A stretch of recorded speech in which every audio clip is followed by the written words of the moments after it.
Welcome back. In this lecture, we'll show you how you can install Git on your Mac OS.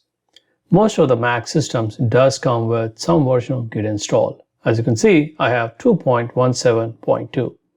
Let us run the command bro install git to install the latest version that is available for the Mac OS.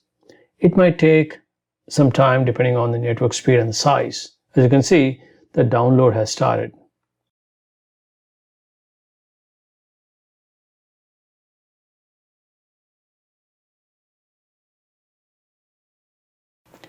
As you can see, the installation is done. Let us check the version of Git now.